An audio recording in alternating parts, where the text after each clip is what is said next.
Today is a special day. We're celebrating the Light of Truth Day. Now, here at the center, we have two holidays. One is the Light of Truth Day in the summer, and then Light of Love Day in the winter. And these two holidays reflect two primary directives on a spiritual path. One is to seek truth, and the other one is to cultivate selfless love and compassion. So this is what we're celebrating here. Now, of course, the truth that we're seeking is the mystical truth about our true nature and the true nature of ultimate reality. So this is not a truth, an intellectual truth. It's something that we arrive at through a special way of knowing called enlightenment, realization, union, gnosis, awakening. Those are some of the terms we use for it.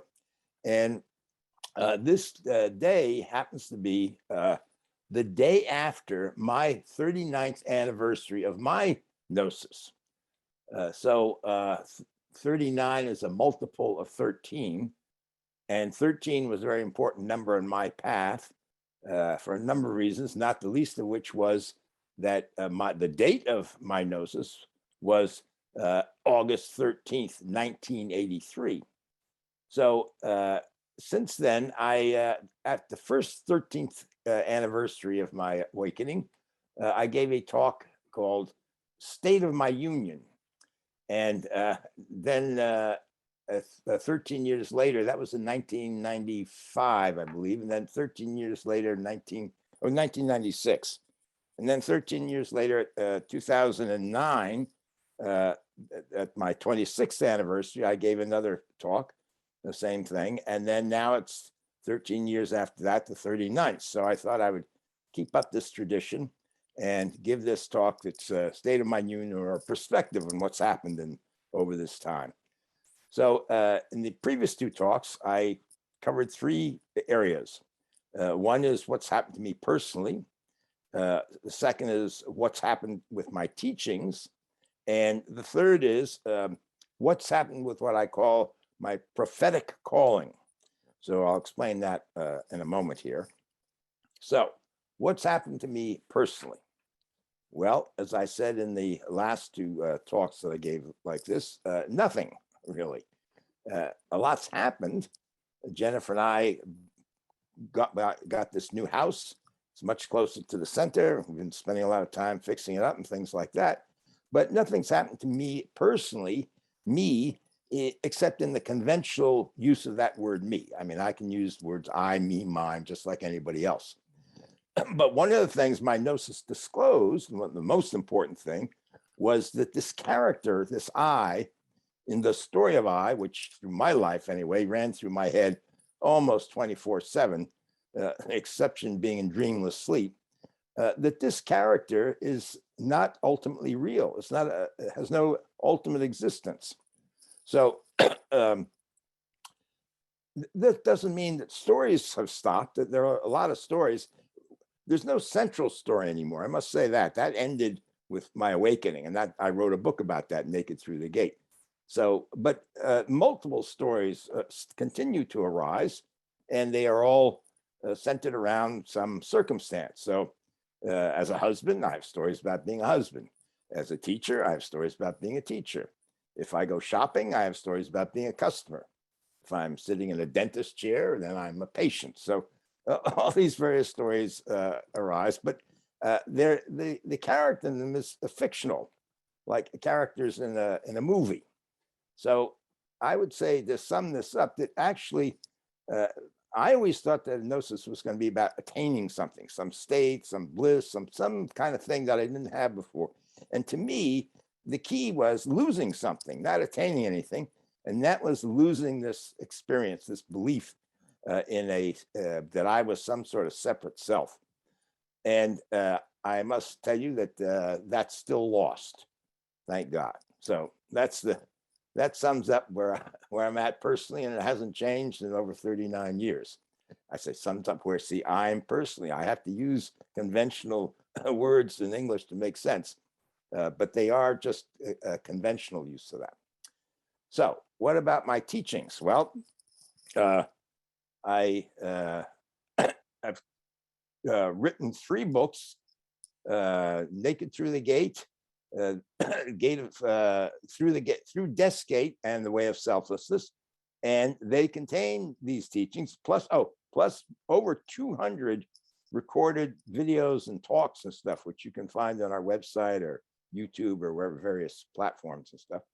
And they're completed. I don't. I have no more really to develop. That doesn't mean that there aren't other teachers might not have other kinds of teachings, would be great. But for me, my mission is accomplished. And I look back on it, there's nothing really I would change or add significantly. So I still give talks on Sunday and I answer questions about these teachings and engage in that sense, but I'm not developing anything new. So like I said, it's sort of mission accomplished. And that's the end of a teaching story. See right there. So what about this prophetic calling us? Well, this is what I want to spend the most of this morning talking about. First of all, when I talk about prophetic calling, I don't mean that I have some message from God for all of you, like the Abrahamic prophets or something like that. I have had, however, various synchronistic and visionary experiences, which have led me to get engaged in what I call worldview work. And worldview work is more than just teachings for myself or directly for some one-on-one student. It's something that a larger community may find helpful. And I say may because that's up to anybody else to judge. If it's helpful, use it. If not, forget about it. But I just know I'm called to do this. And so that's one of the things I've been doing over these past 39 years. Now, I don't want to say anything more about these various experiences. I talked about them before in the last couple of talks, so you can check that out if you want. But I will say this, very important. Almost from the beginning, I was joined in this work by Tom McFarlane. And Tom has a Bachelor of Science from Stanford, a master's in mathematics from the University of Washington, and his own deep spiritual insights. And this is very fortunate because I have absolutely zero formal background in math or science. I avoided them like the plague during high school and so forth. Instead of taking physics, I took biology. I thought that would be easier. Without Tom's involvement here, this project could not even have gotten off the ground.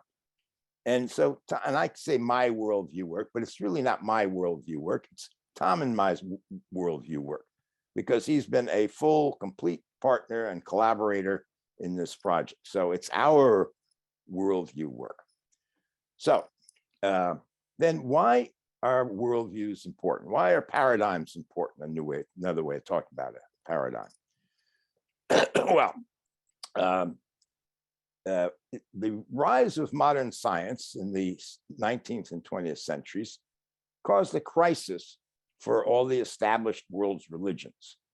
Many of the theories of modern science, the Big Bang, evolution, and so forth, are incompatible with the doctrines of religious doctrines of almost all the major religions, by the way. It's not just Christianity. And but you can't just ignore science and say, well, science is over here, because science has given us such power to control the physical environment. And you have to explain, where did this power come from? How do you account for this?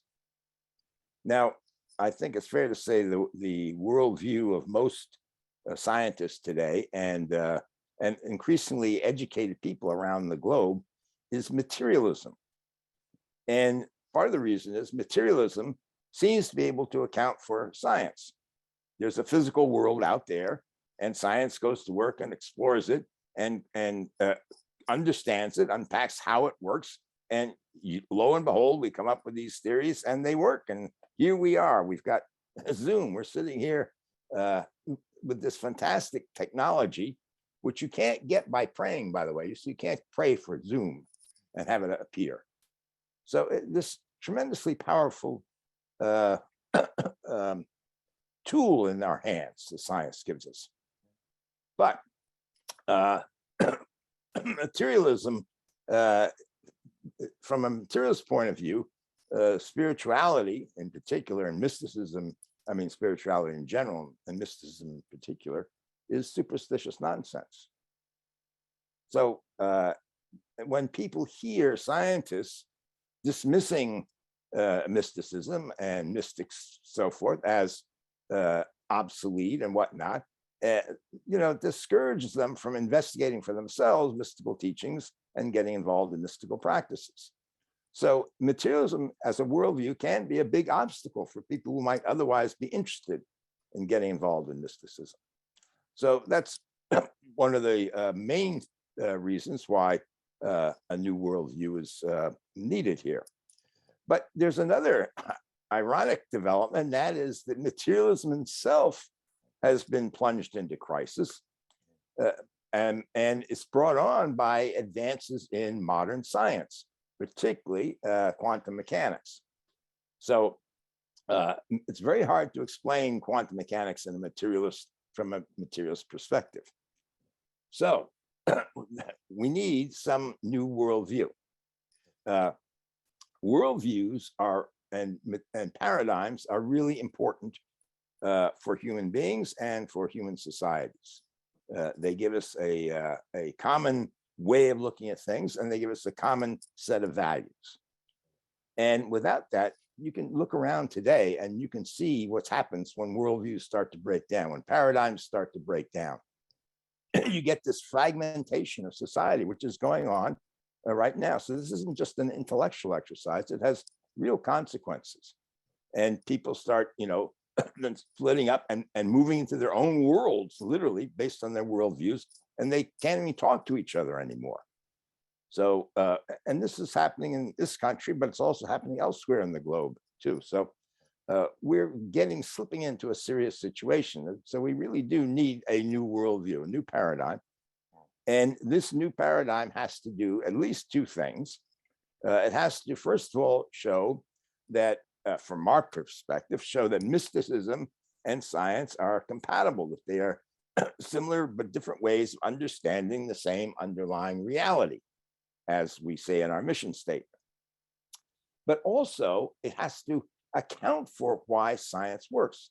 If materialism can't account for it, and other religions can't account for it, why does science work so well? What's the nature of reality that makes it possible for science to work? So this is a big order for a new worldview, but that's what's required. So this Light of Truth Day, Tom and I, after 40 years working on this, believe we have come up with just such a new paradigm, a new worldview. And we'd like to take this opportunity this morning to at least explain to you the core of it, what it's really about, and do so in the language of science, which is the language of mathematics. Now, don't hit that leave the meeting button just yet. The mathematics here is going to be the simplest mathematics possible. It's simpler than arithmetic. If you can do 1 + 1 = 2, you can understand this. Initially, there's some little strange symbols, a few little symbols look strange to you, but don't let that throw you off. If you don't understand it, don't worry about it, because you're already presumably listening to the teachings and maybe engaging in practices. So the fact that the materialism says this is all nonsense hasn't bothered you, hasn't thrown you off. So you're fine. And this will, you can do your path, you can practice without this worldview very easily. So nothing's going to hinder you if you don't understand it. There's going to be no test at the end. So just sit back and try to relax and enjoy it, okay? So let's begin by asking the mystics, what is the nature of ultimate reality? Well, the mystics insist you actually can't explain it. You can't say it in words. It can't be grasped by thoughts or words or in any way intellectually. Here's Lao Tzu, the legendary founder of Taoism. The way that the translation of the Tao, the way that can be spoken of is not the eternal way. The name that can be named is not the eternal name. So this ultimate reality that the mystics have discovered, the only way to discover it is through a special way of knowing, as we said earlier, called gnosis, realization, awakening, things like that. Here's what the ancient Hindu Upanishads say about Brahman. Brahman's the Sanskrit name for ultimate reality. He comes to the thought of those who know him beyond thought, not to those who imagine he can be attained by thought. He is known in the ecstasy of an awakening which opens the door of life eternal. So again, same thing. You can't understand this ultimate reality through thought. It's through the ecstasy of an awakening. Here's what the Buddhist Lakmatara Sutra says about self-realization. Self-realization is an exalted state of inner attainment, which transcends all dualistic thinking and which is above the mind system with its logic, reasoning, theorizing, and illustrations. So here we have a Taoist, we have a Hindu, we have a Buddhist. Here's Ibn Arabi. Ibn Arabi was a 13th century Sufi. Sufis are the mystics of Islam. Here's what he says. This knowledge cannot be arrived at by the intellect by means of any rational thought process. For this kind of perception comes only by divine disclosure. So, nevertheless, words and thoughts can be used to point to the truth, as the Buddhists like to say, the way fingers point to the moon. They always warn, don't mistake the finger for the moon, but if you follow the thought and it directs you to ways that you can discover this for yourself through this awakening, through this self-realization. And one of the most common words, positive words to use here is to say that not the ultimate reality is non-dual, or it's oneness. And you'll find this in all traditions. Listen, for example, to the 14th century Kashmir yogini Lalishwari. Here's what she says about Shiva. Everything is the one Shiva. There is no such thing as two. Everything is the one Shiva. I'm looking around and I see lots of things, two or more, but no, she says everything is the one Shiva. And Ibn Arabi, now he's a Sufi, he's a Muslim. He says almost exactly the same thing. There is nothing except the unity of things.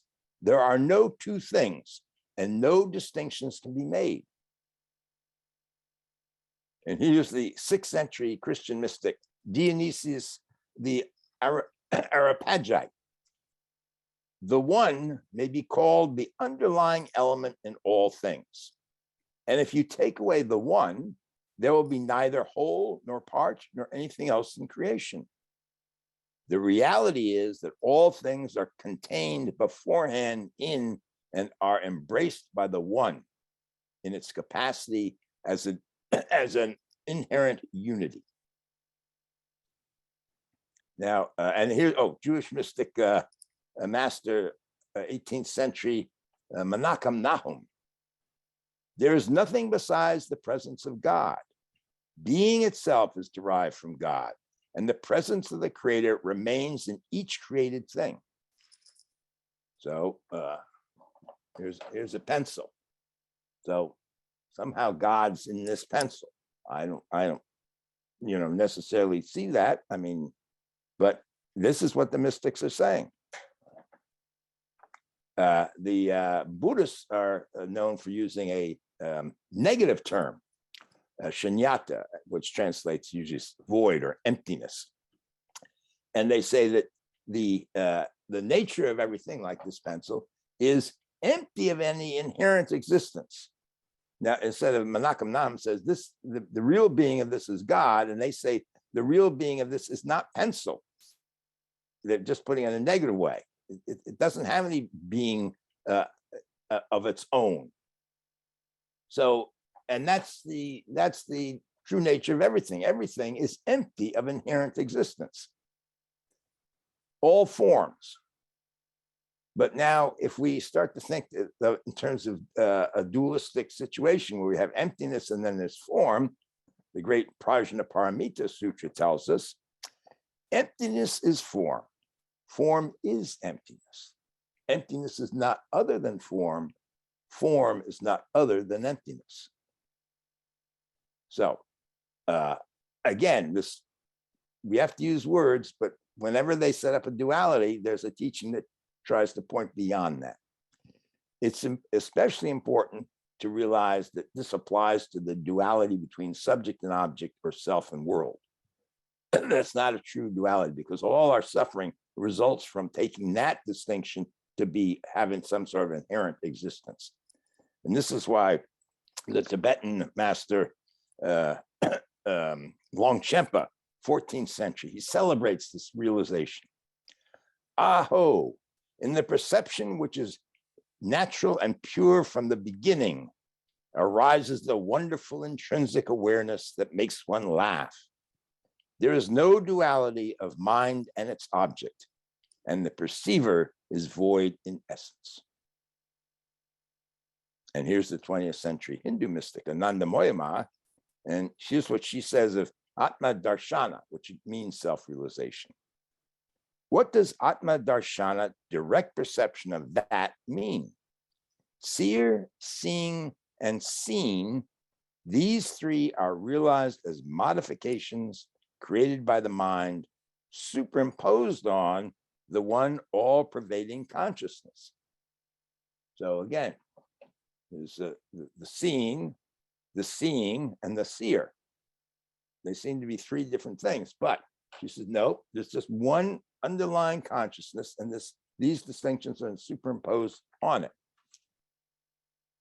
And Ibn Arabi says about the realized Gnostic, he sees only God as being that which he sees, perceiving the seer to be the same as the seen. So it's the same thing. There's no difference between what is seeing this pencil and the pencil. Ultimately, there's no difference. There's apparent difference here, but there's no difference. So the reason now we can't grasp the ultimate reality by words or thoughts is because words and thoughts are based on distinctions. You can't have you can't even name something like pencil without it making a distinction between it and everything else that's not pencil. This is pencil. This is not pencil. So just the act of naming is already creating distinctions. And so when we do that, we divide the world up into distinct objects, distinct phenomena, distinct things. Okay, so, and just even to say that the ultimate reality is non-dual is creating a distinction between duality and non-duality. So the mystics' non-duality, it transcends even the distinction between duality and non-duality. Try to get your mind around that one. So another common way to talk about the ultimate reality is to call it pure consciousness or consciousness itself. It's one of our favorites here at the center. And most traditions have some way of saying the same thing, but they are always expressed, of course, in the terminology of their own tradition, in the technical language of their own tradition. So the Tibetans call it Rigpa, which means intrinsic awareness, primordial awareness. The Hindus call it Chit, which means pure consciousness. The Zen Buddhists call it Daishin, big mind or Zen mind.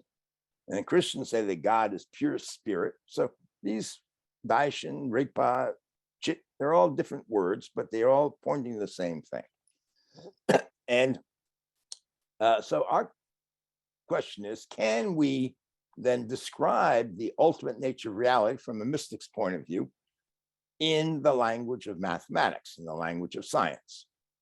And actually, Tom has done just that. He's come up with a God equation, which now he's going to explain to us. Okay, thank you, Joel. Good morning, everyone. Good morning. So, first of all, to express something in mathematics, we need to use symbols, but we don't need to be scared of symbols because the mystics have used symbols for a long time. For example, you're probably familiar with these two symbols. This is the Om symbol used by the Hindus to refer to ultimate reality or Brahman. Here's the yin-yang symbol that's used in Taoism to refer to the ultimate reality. The Bible calls God the Alpha and the Omega. Here's the Alpha and the Omega. And those are referred to, it's the first letter and the last letter. So this is the primal letter, and this is the ultimate letter, the very end. So we're gonna use the Omega here. We could use lots of different things, but it's the ultimate letter for ultimate reality, the last letter. And it's also a Greek letter, and by tradition, mathematics uses Greek letters a lot due to its origins in Greece. So sort of following the tradition there. And also the symbol omega happens to be used by some mathematicians, in particular Georg Cantor, who invented set theory and the mathematics of the infinite. He uses that omega character to refer to the absolute infinite in mathematics, and he equated that with God. So, so I thought it was quite a fitting symbol to choose. So using this symbol, how do we express the idea that ultimate reality is beyond all duality or distinction, as Joel was talking about? So first, well, we have the symbol for ultimate reality, but now we need a symbol for this act of imagination, the act of making a distinction. So to say that ultimate reality is beyond all duality and distinction, we need to talk about duality and distinction. So just to give a very concrete example of making a distinction, here's a piece of paper, and there's a distinction that's made here. Drawing a circle in this empty space, and it distinguishes the inside region from the outside region. And of course, a circle isn't the only thing that does this. We could use an oval or a square or a rectangle or a diamond shape. When we write mathematics, though, we want to be able to easily type things on our keyboards. So it's not easy to type circles and put things into circles or diamonds or squares on a keyboard. So what I chose to use is a pair of brackets. And this, if you can imagine those coming together, that's encloses a sort of diamond shape that has an inside and then an outside. So these brackets will be used to represent making a distinction, distinguishing whatever's inside the brackets from whatever's outside the brackets, just like the circle did. Right? So that's easy to type, and we'll use that to talk about making a distinction. So how do we use these two symbols for the ultimate reality and the power of making a distinction to say that ultimate reality is non-dual? Well, ultimate reality in its pure aspect as emptiness or transcendent formless awareness or the subject is going to be symbolized by this omega. And then what we'll do is we'll put the omega around this distinction to indicate that we're imagining a distinction in ultimate reality. So this is going to be used to symbolize making a distinction in ultimate reality. So that's the form or the manifest phenomena or the appearances or objects arising in consciousness. So this is the other aspect of ultimate reality. So this is the emptiness, this is the form, this is the subject, this is the object. These are relatively distinct from each other. So if these two are the ultimate reality and the distinguished ultimate reality, the reality and the reality with an imagined distinction, how do we say that ultimate reality is beyond this distinction? Well, form and emptiness, as Joel was reading in the Prajnaparamita Sutra, are the same. Subject and object are identical. So to express that, we simply equate these two symbols. So this literally says that the form is equal to the emptiness. The subject is equal to the object, right? So this is our mathematical equation. And in terms of the original circle, imagining that distinction is like drawing a circle. The omega is like the original space of the page that it's drawn on, and that equation says that the space of the page with and without the circle are identical to each other. In other words, the space of the page isn't changed by drawing a circle in it. And I've sort of suggested that by the fact that the circle is a dotted line here. It's sort of permeable. So we call this the God equation.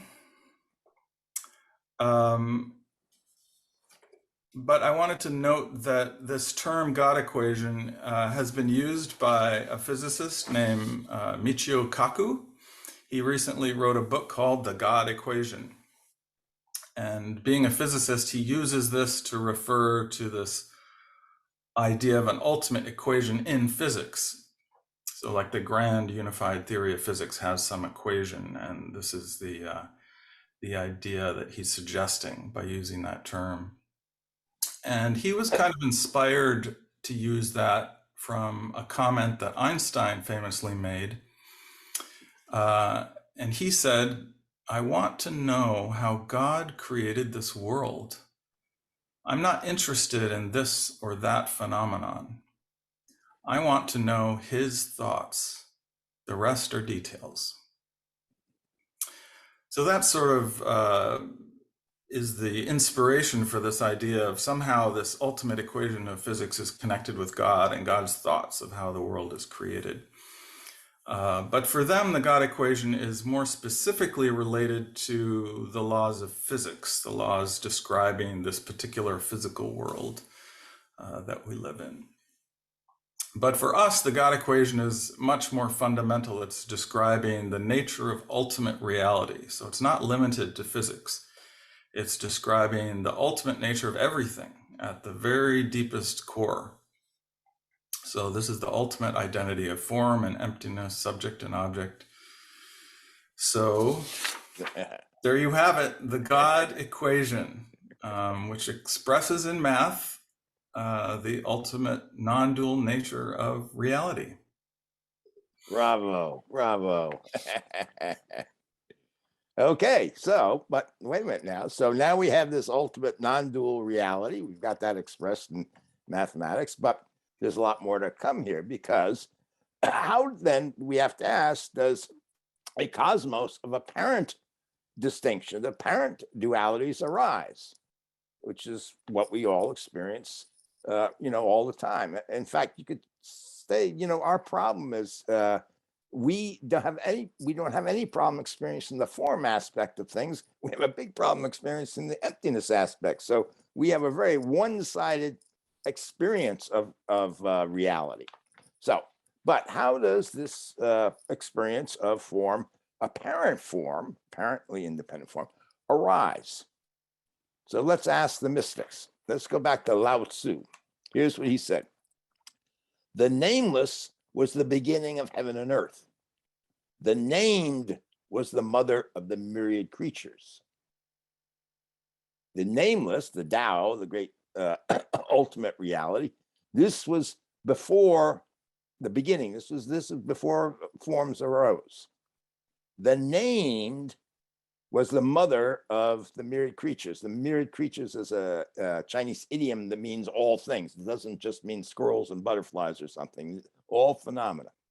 So somehow inherent in the Tao, inherent in the nameless way, is the power to name, to give names, to create distinctions. Now, listen to Shankara, the great Hindu sage. The absolute becomes subject to modification and to all empirical experience through distinctions consisting of name and form. Name and form are mere results of the activity of speech. This universe, which is superimposed upon Brahman, is nothing but a name. So the idea is you look around and all these things have names. I see a clock, I see a phone, I see a Kindle, I see pens and everything around me. They all have names, but they're superimposed by this power to distinguish on Brahman, on the ultimate, the non-dual reality. So within non-dual reality is this power. Here's the 3rd century Buddhist philosopher Nagarjuna. Whatever is in the 3 realms, all that is the construction of the mind. How is it so? It is in accordance with one's thoughts that one realizes all things. So he's pointing out so much to speech, but to thought, instead of words, thought. But thoughts do the same thing. Thoughts distinguish one thing from another. I think I think of this pen or this pencil, and I think of this pen, and they are all distinguished by my thinking about them. Now, this isn't just some weird Eastern idea, by the way. You find this in the Abrahamic mystics of the Abrahamic traditions as well. Kabbalism is a main stream of Jewish mysticism. And here's what the great 20th century Kabbalist scholar Gershom Scholem writes about their view of creation. Man's common language reflects the creative language of God. All creation is, from the point of view of God, nothing but an expression of his hidden self that begins and ends by giving itself a name, the holy name of God, the perpetual act of creation. All that lives is an expression of God's language. This is Kabbalism. I mean, this is a Taoism. This is Vedanta. It's the same thing. If you grew up Christian, you're familiar with the opening lines of the Gospel of John. In the beginning was the Word, and the Word was with God, and the Word was God. The same was in the beginning with God. All things were made by him, and without him was not anything made that was made.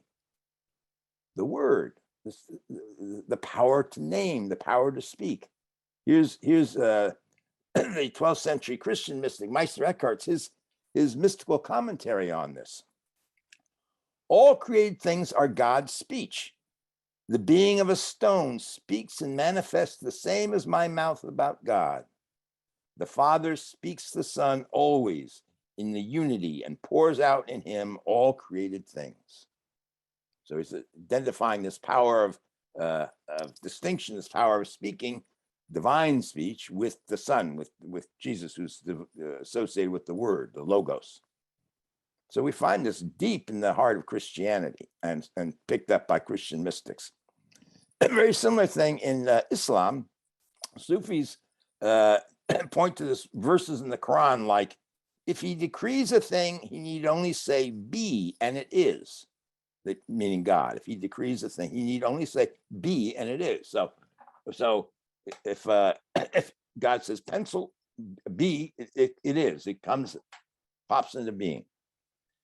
So Ibn Arabi writes, all creatures are indeed words of God, which are inexhaustible, stemming as they do from the command be, which is the word of God. So everything around you is like God's speech. And and when Ibn Arabi says everything is the word of God, or when Meister Eckhart says that a stone speaks the being of God just like my mouth, he's not saying like here's a gong. I don't have a stone, but he's not saying if you listen carefully, you're going to hear God speaking something. This is the speech of God.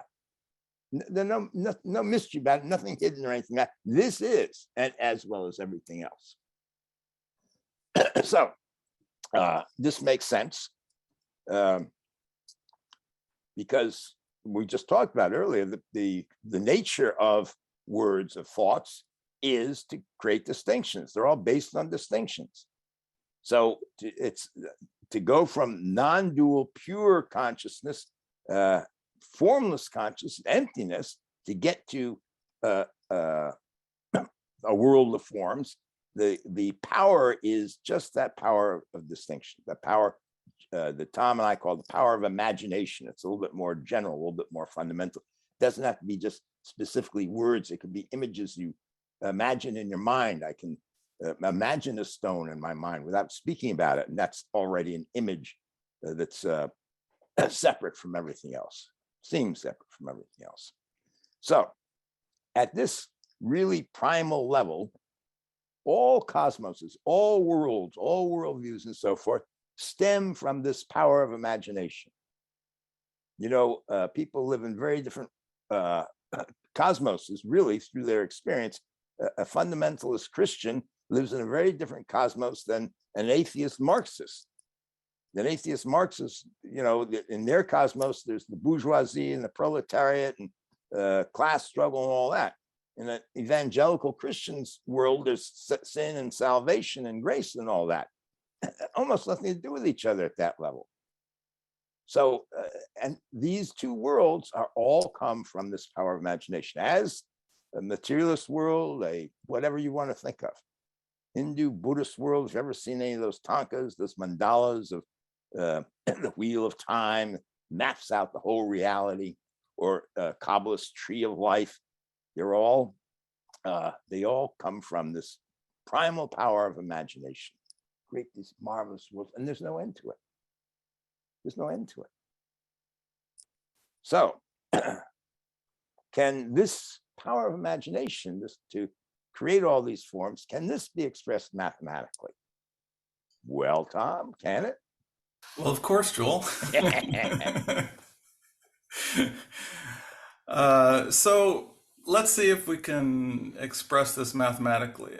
First, let's look again at this God equation, and let's see how this power of imagination is implicit in this ultimate truth, as the mystics say. So we have this equation here, and so we have the emptiness is none other than form. Now, notice that the equality here is expressing the identity of these opposites, emptiness and form, subject and object. But on the opposite sides of this equal sign, we're expressing some kind of distinction or difference. These two aspects of ultimate reality are the same. But we have two aspects. So inherent in this is a distinction. We're saying that distinction isn't ultimately real by equating them, but there's still this distinction implicit here. So the equation expresses the identity, but inherent in this is an identity of things that have been distinguished. So implicit in this equation is this idea of distinction, this power of imagination. So now our task is to make this more explicit. So how do we express that implicit distinction here in a more explicit way? Well, to do that, we simply negate the God equation, and we say that, well, actually these two forms are different from each other. These two aspects of ultimate reality are distinct. They're being distinguished by this power of imagination. So form is distinct from emptiness. We've imagined them as two different things. We've imagined objects distinct from the subject. We've imagined phenomena distinct from the space of awareness. The Tao that can be told is not the eternal Tao, right? So that's what this is expressing. So we have the God equation that's expressing the absolute truth, the identity of emptiness and form. And then we have the negation of the God equation, which is expressing the relative truth that form and emptiness are distinct. So in terms of the circle, we're imagining the inside is distinct from the outside. And we're, for the moment, just ignoring this space of the page, which is untouched by the distinction. And we're focusing on the fact that there's a distinction here that's imagined. So the relative truth makes explicit what was implicit in the absolute truth here. It emphasizes this power to distinguish form and emptiness, subject and object, emphasizes that over the identity of form and emptiness and subject and object, which is kind of in the background now. So this primordial distinction is the root of all things. It's the root of subject and object. So it's the basis of all objects appearing distinct from a subject. It's the basis of all forms arising in formless awareness. And without that distinction, all objects would be the subject, all forms would be emptiness. You couldn't talk about a world because the distinction would collapse. So it's the basis for all objects and all worlds. It's also the basis for words and concepts, as Joel was talking about. This power of imagination is like the power of speech, the power to think of anything as distinct from anything else. And in particular, it's the basis for distinctions such as between true and false, or between 0 and 1, or nothing and something. So from this distinction, if you elaborate on that, which is one of the things Joel and I worked on for many years on this Worldview project, is how we can show that mathematics unfolds from this act of making a distinction. And it is possible to develop arithmetic and the addition and multiplication and so on, and all the numbers 2, 3, 4, 5, based on just making distinctions. And so once you have all the numbers and arithmetic, you can then use these distinctions for counting how many sheep you have, or measuring the length of an object. This primordial distinction is also not just useful for counting and thinking and logic and so on, but it's also part of what makes up our experience, and in particular the structures of time and space, which are at the foundation of our experience. So with time, this primordial distinction gives rise to this sense of past distinct from present and future. So for example, if you experience an object arising and it's now present, that implies cognizing its prior absence when it wasn't here. So that's a distinction between past when it wasn't here and present when it is here. So just the fact that something arises, it involves this distinction between, oh, it wasn't there before, now it's here. That's a temporal distinction. And similarly, when it's here, this implies its inevitable absence, which is the distinction between presence and future. So implicit in things arising and passing away is time. And similarly, this distinction, when things arise, that also inherently gives us the seed of this idea of space as well. So when something arises, this implies implicitly this distinction between it being present here and it being absent elsewhere. It's localized, it shows up and it's here and we can point to it. And so that implies a separation spatially between where it is and where it isn't. So just this fact of something arising has this seed of time and space, which are the foundation for all of our experience. And then once we have these basic distinctions of objects and time and space, we can start creating additional distinctions. So this power of imagination isn't limited to just making one distinction. It has this power to make distinctions and more distinctions. So there are many possibilities for these secondary distinctions, we'll call them. An analogy would be in a theater, you have a stage, which is this venue for this place, this time, this space where things can happen.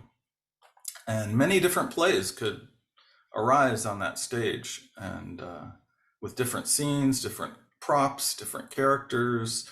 They could take place a long time ago. The play could be something that takes place in the future. It could last a long time, a short time. But there's a space and a time and objects that arise. But there are many possibilities for what could transpire on the same stage. So the stage of objects and space and time is a context within which there are many possible worlds can arise. And some of the ways that these distinctions can be made are, for example, refining our distinctions of space and time.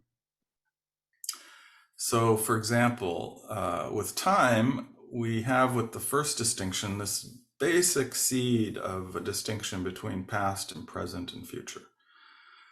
But we could refine that more by looking at using clocks to make distinctions, to quantify the passage of time. You have a hand on the clock and it moves, and we have little marks there. And so we've distinguished the circle around the clock, and as the hand moves, we can track where it's moving and compare that with distinctions made, changes in other objects. And we can correlate all these distinctions, and we can keep track of how things are changing in time in a more refined way than just saying, oh, something's in the past and something's in the future. We can be more precise about, well, how far into the future? Well, we compare it to a clock and all of these more refined distinctions. Similarly, with spatial distinctions, we can take a ruler, we can mark off a bunch of slashes on it, and then we can assign numbers to it, and we can compare it to an object, and we can make more refined distinctions in space to say not just that something isn't here, but it's there, but to say, well, how far away is it? Is it 1 meter? Is it 100 meters? So these are ways that secondary distinctions can arise. It's not the only way they can arise. We could measure in feet instead of meters. We could. There are lots of choices and possibilities here. These secondary distinctions can also be used to collect objects in our experience together to form a kind of unity. So, for example, if you imagine a bunch of audible clicks that happen really fast, click, click, click, click, click, click, click, click. If those happen fast enough, close enough together, it sounds like a continuous kind of buzz, bzzz. It's like a bunch of clicks smushed so close together, it's like a continuous sound. So in that way, a distinction kind of wraps all these together and say, well, this is a sound, but it's actually a whole bunch of little sounds that a distinction is kind of wrapped up in a package. And these distinctions, all these secondary distinctions can form complex worlds of human experience, like our faculties of perception and conception. There's particular ways these can arise to give us sight and sound and touch, the kinds of human experiences that we're familiar with. But in principle, distinctions could arise in all sorts of other ways that aren't kind of human forms of experience. There could be other kinds of sentient beings, other animals, plants, other beings that we can't even imagine. But these are all in principle possible ways that distinctions could be made in consciousness. And within the context of human experience. There are these basic common distinctions, like we all have a sense of breathing in and out. That's sort of a common distinction that all humans share. But then there are differences among humans, like between our languages and our worldviews. We can divide up the world in lots of different ways depending on our culture and our language. So we can share some common human distinctions, but then we can also differ from each other depending on our culture in pretty significant ways. And then within each culture, there are different subcultures that have their unique differences. And they share the distinctions of the overarching culture, but they'll have their own unique variations on that. And so these distinctions get kind of built up in levels as you get more and more refined and distinguish things more and more from each other. And it can produce this amazing variety of possible experiences. So in conclusion, the worlds of experience arise in awareness from a relative perspective, if we distinguish form from emptiness. But according to the ultimate truth of the God equation, all these worlds are, and all the objects in them, are identical with the subject or awareness in which they arise. And this includes you and all the forms you identify yourself with. So in short, according to the God equation, you are that ultimate reality. And so is the whole world of your experience. So then the question is, why don't we usually experience the world this way? So, Joel, what do the mystics have to say about that? Well, Tom, actually, the mystics say that we are all deluded or have forgotten or have fallen in some way from this knowledge, this realization. And the mystics, East and West, actually disagree or express differently exactly how this happened or why.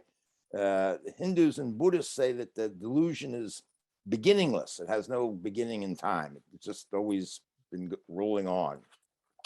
The Sufis say that human beings have a tendency to forget who they really are.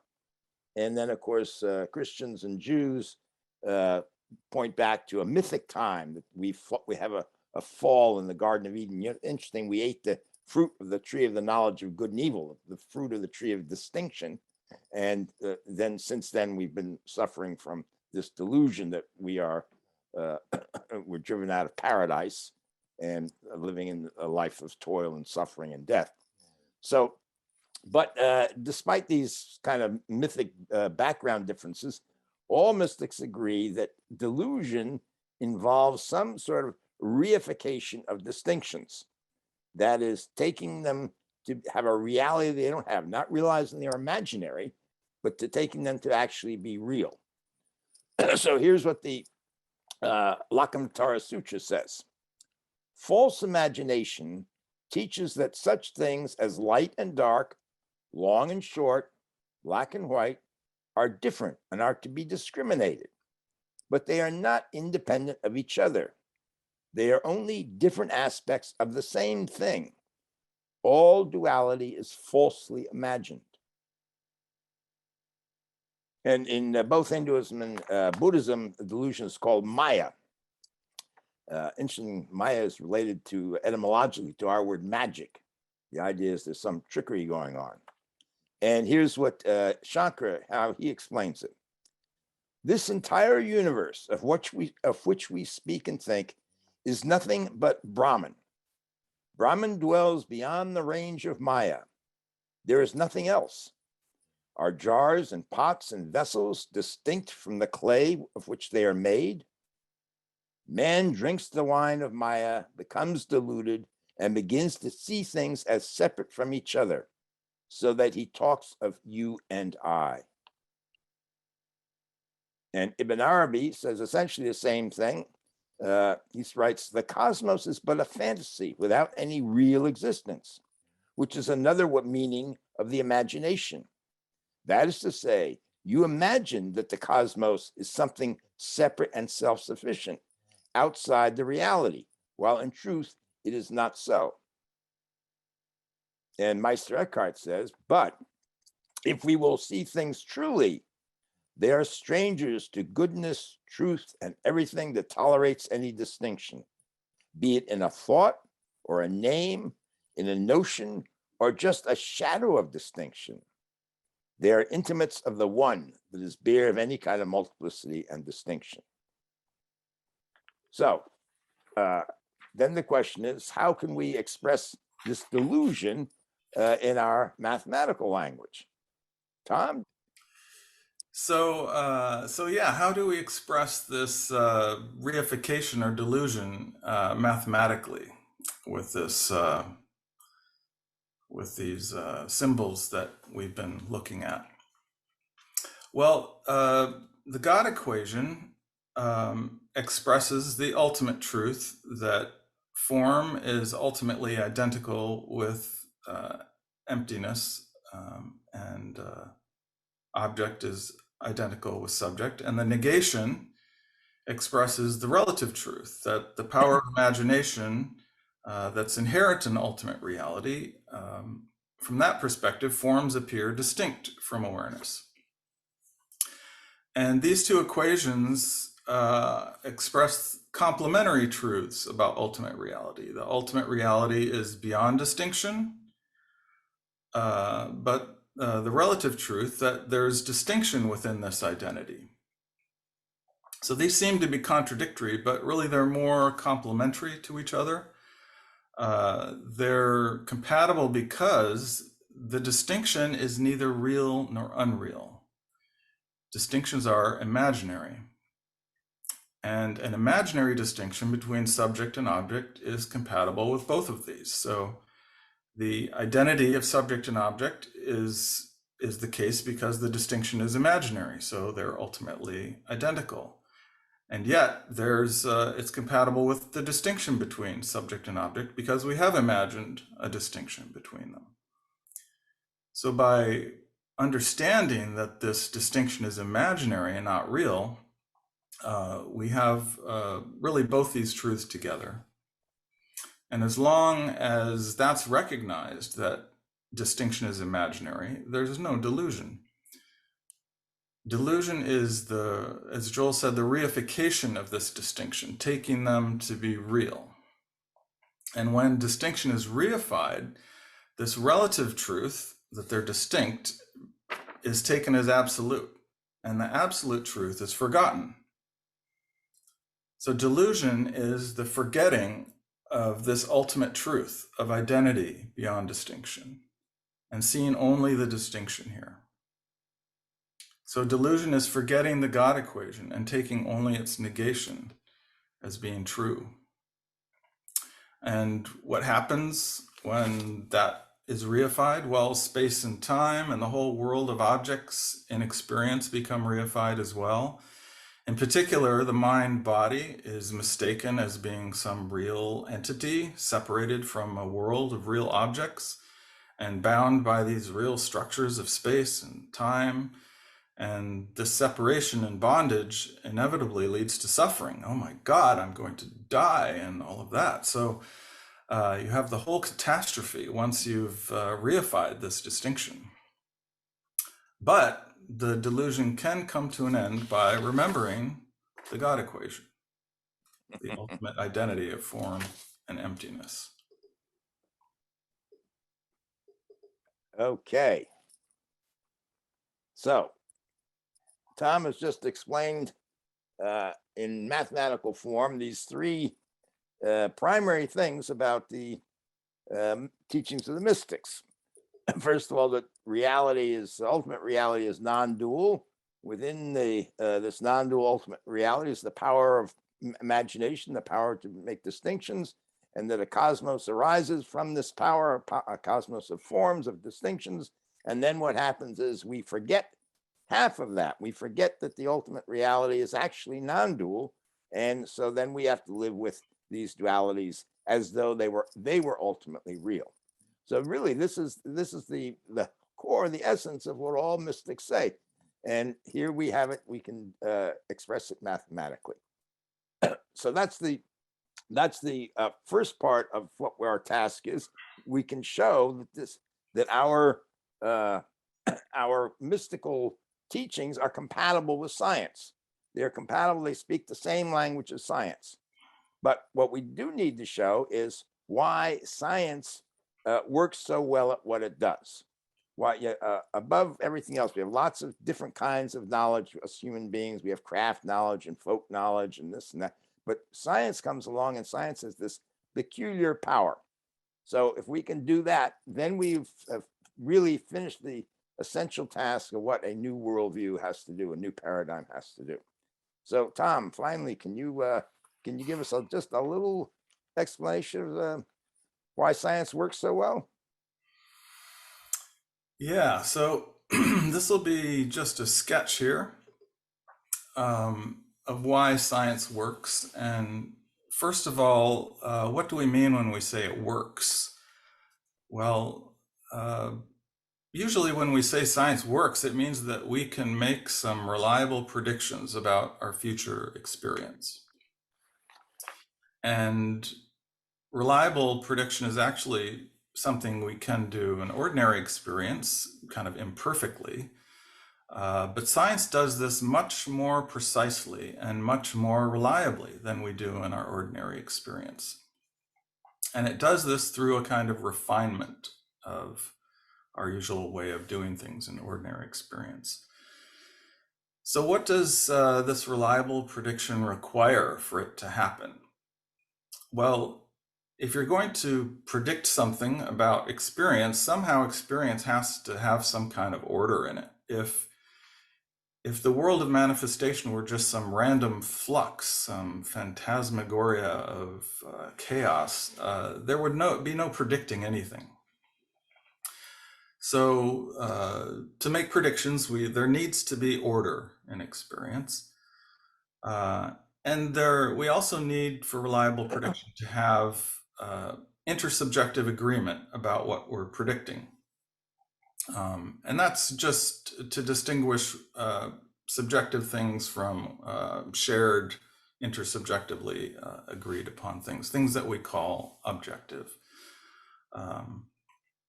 So how do we explain this intersubjective agreement and order? Well, the materialists, the common explanation for this is that there's a material world and it objectively exists outside of consciousness. And we're all experiencing that same world. So there's, this real piece of wood here, and it really exists whether it's appearing in our consciousness or not. And if you came into this room, you could pick up the same thing and we'd describe it and agree upon its properties and so on. And we explain that by saying, well, there's this thing, it's called matter, and it exists irrespective of whether we're conscious of it or not. It has some real existence outside of consciousness on its own.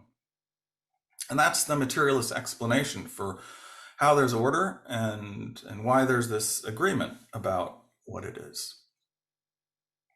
But there are several problems with this materialist explanation.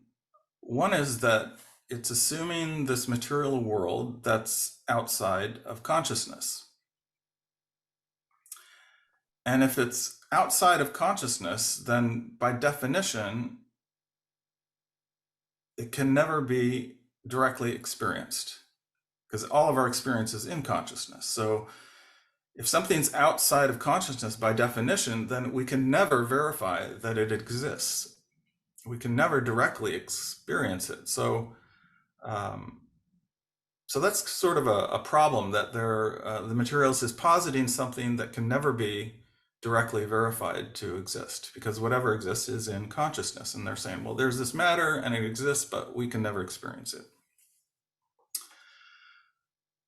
The other problem is that the materialist can't explain this non-material consciousness. That's a fundamental reality of our experience. So, for example, how does this consciousness that's not material relate to this supposed matter that exists.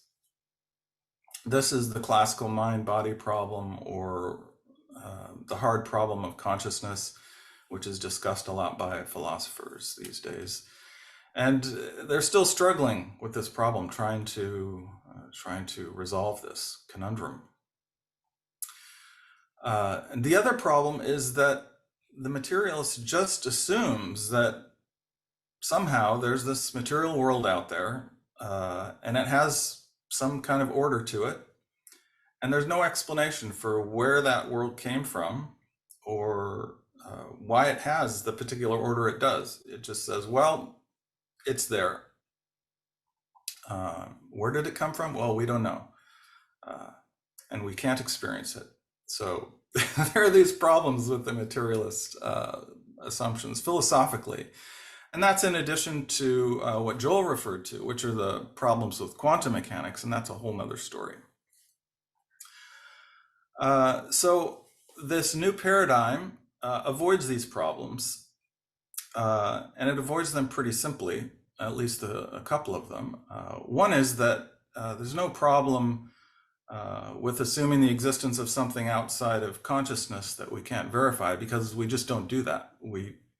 We're only assuming consciousness and the power of imagination within consciousness. So it's all directly verifiable immediately in our experience. There's nothing outside of consciousness that needs to be assumed here. So there's not that problem of assuming something we can never verify. And there's also no problem resolving this issue, this mind-body problem of how consciousness relates to matter, because there's no matter in this picture. Everything is consciousness. Consciousness and distinctions arising in consciousness. So there's no problem relating consciousness to some supposed matter, because there ultimately isn't matter. So what about the order in experience? Well, this power of imagination is free to create distinctions, as we saw, and it can create distinctions of time and space and all sorts of other secondary distinctions. It could also create lots of a disorderly world, a chaotic world, and that can happen in certain states of consciousness that are kind of chaotic, and in dream states can be very disorderly and chaotic. So the power of imagination is free to create all kinds of worlds, some of which may be very disordered, others of which may be very ordered. And instead of chaos, we would have a cosmos. And we can directly verify that in our own experience, that sometimes things appear in a very orderly way, where they're predictable and so on. So we're not supposing that there's just one unique order that arises, but that there's possibilities for all kinds of different orders. And it's evidently the case, we can verify this, that in certain states of consciousness, certain kinds of order are arising, and science can then study those particular types of order when they arise. Now, what about this intersubjective agreement? Well, as I touched on earlier, different beings share the similar modes of experience. So, for example, a human being arises with distinctions of space and time very fundamentally, and then more specifically, ways of experiencing the world through sight and sound and touch and smell and taste and so on, that are specifically human ways of experiencing things. And if those arose in a different way, a different kind of cosmos would be experienced. That's not necessarily the cosmos that a human would experience. So because these distinctions are arising in a kind of a common way by all humans, they'll give rise to worlds that have lots of features in common. Now, all the features may not be in common, because you can still have cultures among humans that are different from each other in other specific ways. But they will share some basic features in common. And so you can explain this intersubjective agreement by the fact that we call a sentient being a human because they have these certain common kinds of ways of experiencing a world. And the worlds relative to those that arise will have things in common. And so there will be intersubjective agreement about them. And so when that happens, we call those things objective. And that's really just a way to say that there's intersubjective agreement about certain features in our experience. Other features may arise that aren't shared, and we call those private or personal features of experience. So given that we have this order that can arise and this intersubjective agreement that takes place among some features of experience, what makes science in particular work so well at predicting these things that happen in experience? How is it different from traditional paradigms and our just ordinary experience? Well, in our ordinary experience, we can be very sloppy sometimes about our distinctions between things. We can talk about the color green, and someone else in the room might say, well, that couch isn't green. That's more kind of a shade of brown, I think. And, there can be an argument because we don't have a clear cut definition of what green and brown really are and a way of measuring those precisely. We just have our own kind of subjective ways of dividing things up, and they don't necessarily agree. We may not even be consistent ourselves in how we're using those. So we can be very sloppy, and that results in disagreement about what color a couch is. But what makes science unique is that it refines this and in order to make reliable and precise predictions. And the way it does this is, one, it makes the distinctions very precise. So it will use like a measuring instrument to put a number on exactly how much of a certain frequency of light is coming from that couch. And or if we're measuring the size of something, it'll put a number on the size of it using a ruler. So it makes these very precise distinctions. But more than that, it has to make them in a consistent and standardized way so that we're going to agree about how these distinctions are made. If you measure something with a ruler that's calibrated in feet and I measure it in meters, we'll come up with different numbers and we won't agree with those numbers. But if we are both going to use the same type of measurement device, has the same units, they're both calibrated, we're performing the measurement the same way, we both follow the same procedure, then we'll get the same results. And so the way that it ensures this reliable reproduction of precise measurements is using these standard methods and standard units of measurement, standard methods of measurement. So that's how we can ensure that there's this reliability and precision in science, and it's really what makes it distinct from ordinary experience, is that there's a really rigorous way to ensure, kind of by design, that we're going to end up with these very precise, agreed upon results that are reproducible. And then the last part of it is that once we measure things in this way, we can then use these measurements, relate them to each other. So we measure something at one point in time, we measure it again. We can then compare those numbers together, see how they relate over time, see how they relate to other things we've measured. We can then study the kind of order, the relationship things have to each other, like mass and acceleration. Well, if we if we push with a certain force on a certain mass, we'll get a certain acceleration. We can do all these measurements and we can come up with the equation F equals ma. And then we can repeat this in other contexts.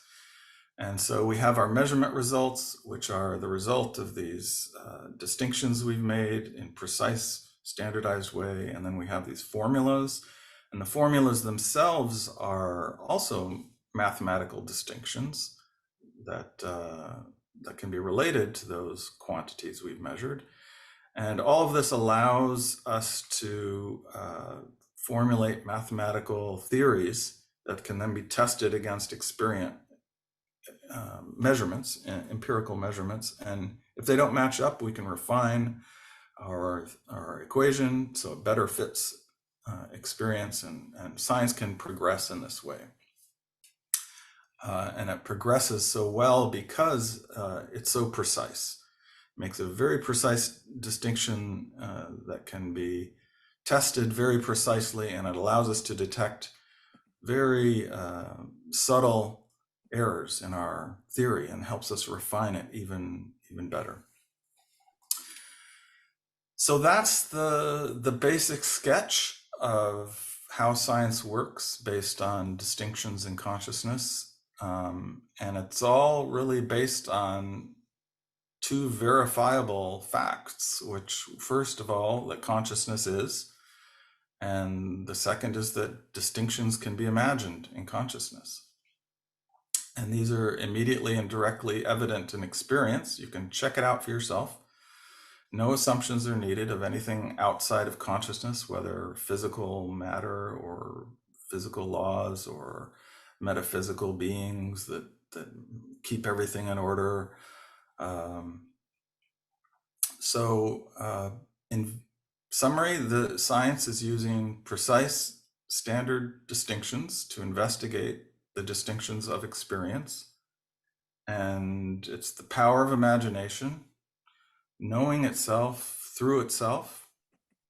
It's like the play of distinction reflecting back on its own play, or you could think of it as an inquiry into the nature of form, or a way in which God is knowing God.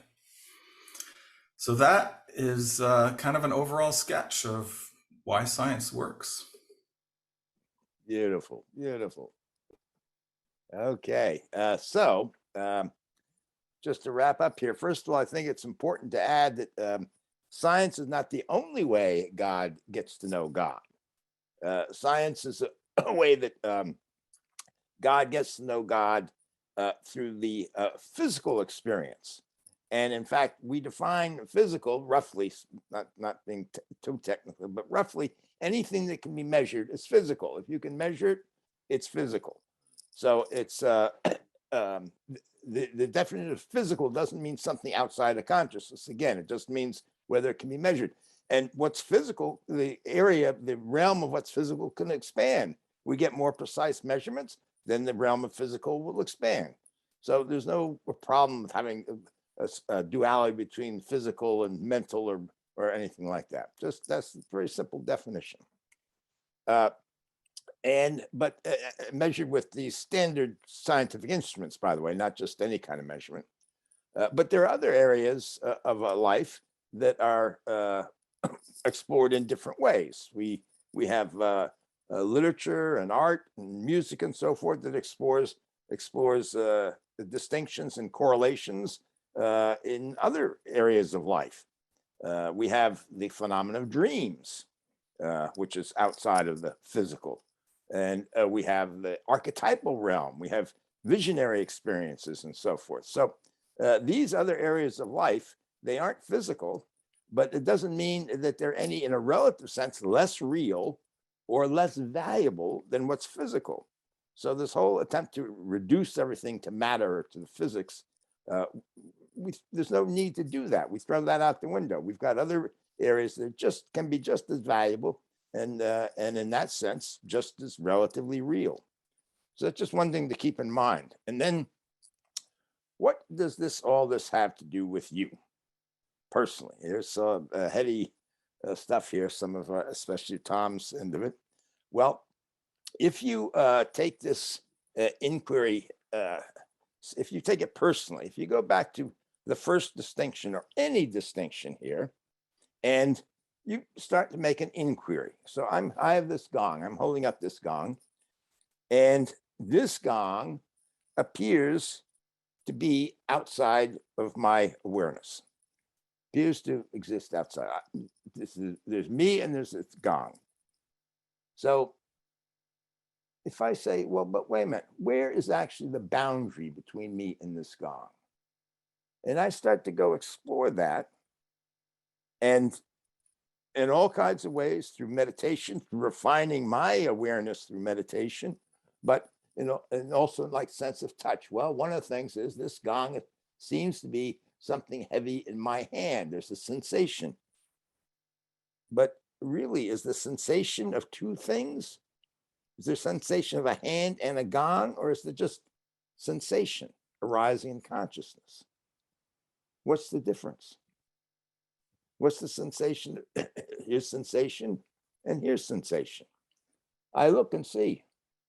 I think my hand is me, and then I look over at the gong, but they're just visual phenomena arising in consciousness. If I start to proceed that way, I'm on a path to discovering my true nature, my true self, which is what a mystical path is all about. And this, according to the mystics, is really our purpose in life. And there are a lot of quotes I'm not going to read you, but my favorite way of saying this comes from the Islamic tradition. And the Sufis like to illustrate this with a story about Muhammad, the prophet. And Muhammad goes to God and he asks God, why did you create this cosmos? Why'd you do it? And God replies, I was a hidden treasure that longed to be known. I was a hidden treasure that longed to be known. So this is the reason this cosmos is here. Your curiosity, your longing, your wanting to know God is why this cosmos is here, because God wants you to know God. Why? Because God is the God equation. If you find it, you find God. If you find God, you find your true self. And God knows God just that way. Through everybody's path, and you don't even have to be on a spiritual path. You don't have to be anyone spiritual. You're looking at this gong is God's knowing God, not completely fully, but at least it's God's knowing what God can do. Look at this. Look at this wonderful power I have. Look at these distinctions. Look at this marvelous cosmos. All these cosmoses. Look. Just open our eyes and look. That's all that's required. So, this is your choice to walk through or not.